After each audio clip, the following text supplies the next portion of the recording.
kita akan percepat Pelabuhan Patimban di Kabupaten Subang, Jawa Barat.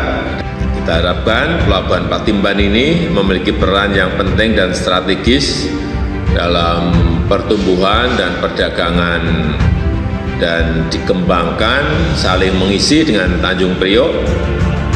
Karena itu saya sudah beberapa kali menyampaikan juga saat peninjauan di lapangan agar dilakukan percepatan penyelesaian pembangunan Pelabuhan Patimban ini.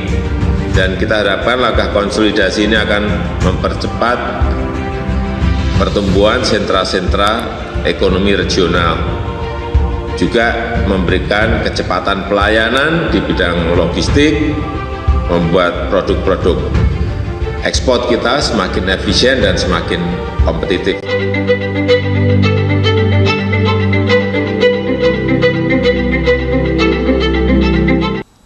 Di tengah-tengah pandemi ini, salah satu proyek strategis nasional, yaitu pembangunan Pelabuhan Patimban fase pertama, telah kita selesaikan, alhamdulillah.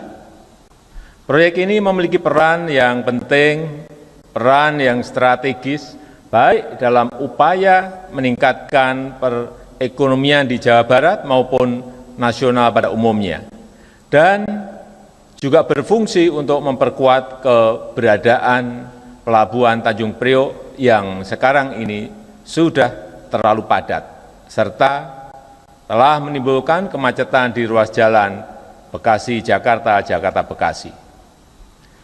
Dengan lokasinya yang strategis di antara Bandara Kertajati dan kawasan industri di Bekasi, di Kerawang, dan di Purwakarta, saya yakin keberadaan Pelabuhan Patimban ini akan menjadi kunci penghubung antar kawasan, seperti industri manufaktur, pariwisata, dan sentra-sentra pertanian, serta menopang percepatan ekspor.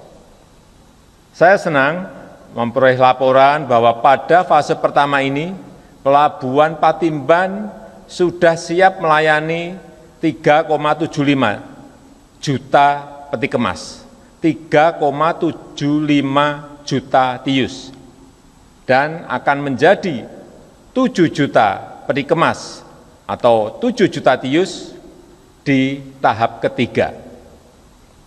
Dengan kapasitas car terminal sebesar 218.000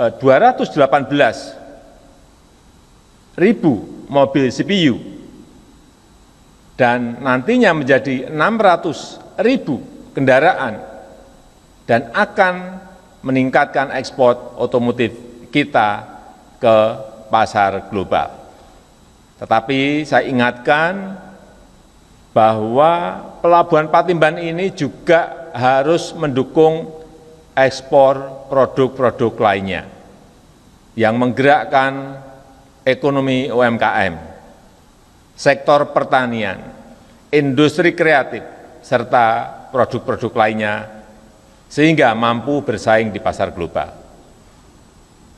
Untuk itu, saya minta kepada para menteri, gubernur, dan bupati, wali kota, dan pejabat-pejabat terkait agar bersama-sama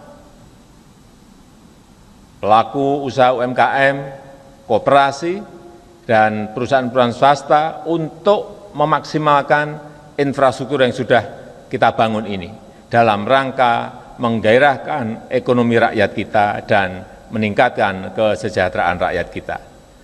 Keberadaan pelabuhan ini harus semakin terkonsolidasi dengan pengembangan industri dan perekonomian lokal, semakin mempercepat pertumbuhan sentra-sentra ekonomi baru dan memberikan kecepatan pelayanan di bidang logistik dan membuat produk-produk ekspor kita semakin efisien, semakin berdaya saing, semakin kompetitif di pasar global.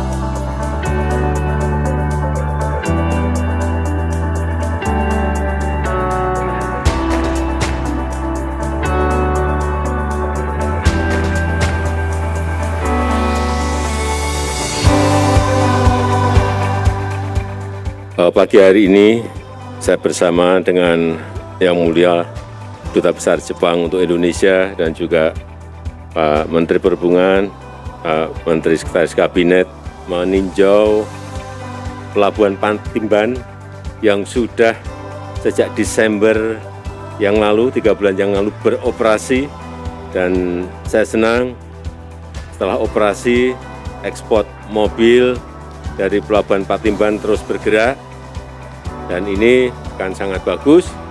Artinya industri kita meskipun pandemi tetap bergerak terus, meskipun pandemi kita juga tetap ekspor terus, dan kita harapkan ini akan ikut memberikan sumbangan kepada pertumbuhan ekonomi negara kita dan membuka lapangan pekerjaan yang seluas-luasnya.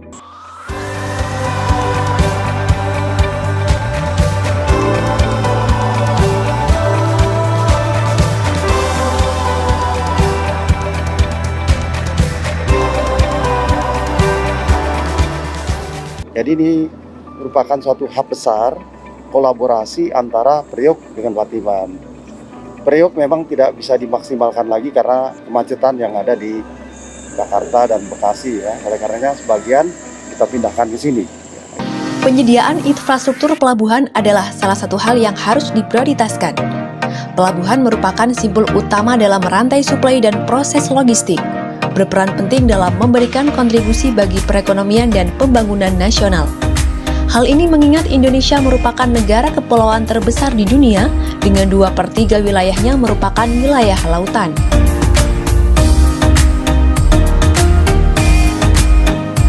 Indonesia masih kerap kekurangan kapasitas pelabuhan, sehingga sering ditemui kemacetan yang menyumbang biaya logistik tinggi. Contoh kasus yang terjadi di Pelabuhan Tanjung Priok. Pelabuhan Tanjung Priok tercatat sebagai pelabuhan tersibuk di Indonesia. Hal ini dikarenakan pelabuhan ini menangani lebih dari 30% komoditi non-migas Indonesia. Di samping itu, 50% dari seluruh arus barang yang keluar masuk Indonesia melewati pelabuhan ini. Melihat kondisi Pelabuhan Tanjung Priok, perlu dibangun pelabuhan alternatif yang bertaraf internasional. Pelabuhan yang dimaksud yaitu dapat melayani nasional dan internasional dalam jumlah besar dan merupakan simpul dalam jaringan laut internasional. Sehingga pemerintah melalui Peraturan Presiden Republik Indonesia Nomor 47 Tahun 2016 menetapkan Pelabuhan Patimban sebagai pembangunan pelabuhan baru.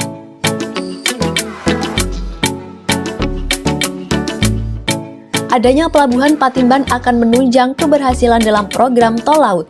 Tol laut merupakan konektivitas laut yang efektif untuk membangun jalur pelayaran bebas hambatan dalam mempersatukan seluruh pelabuhan di Indonesia. Karenanya, fasilitas pelabuhan yang memadai sangat diperlukan, termasuk untuk memfasilitasi kapal yang memiliki kapasitas dan volume yang besar.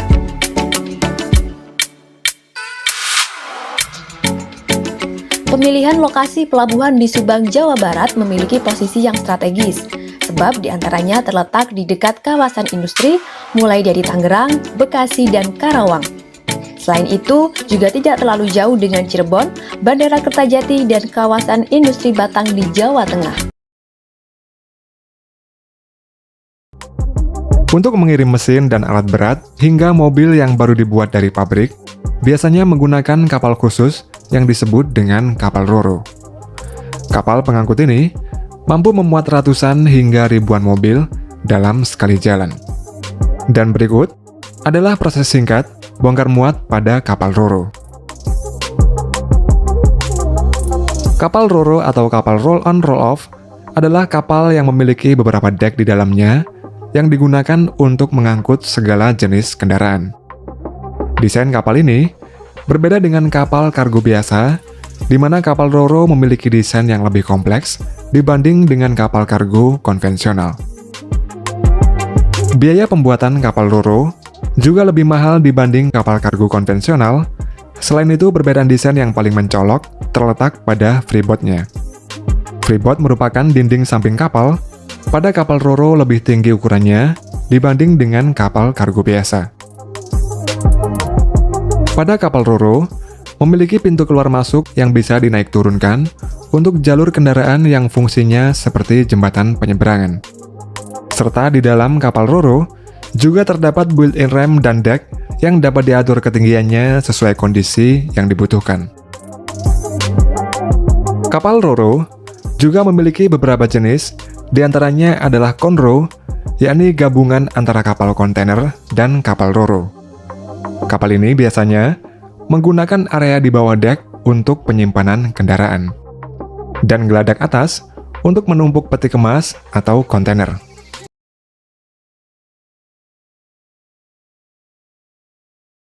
PT Pelindo 3 Persero juga telah ditunjuk menjadi operator sementara pelabuhan ini.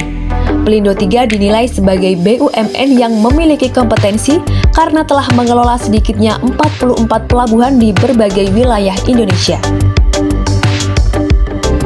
Jadi mudah-mudahan nanti Patimban ini bisa jadi ikonnya Indonesia, adalah pelabuhan yang melayani kendaraan. Jadi kalau orang internasional tahunya pelabuhan untuk angkut kendaraan di Indonesia di mana? Di Patimban. Jadi mudah-mudahan Patimban ini menjadi ikonnya Indonesia untuk kegiatan pengangkutan kendaraan baik dalam negeri maupun ekspor.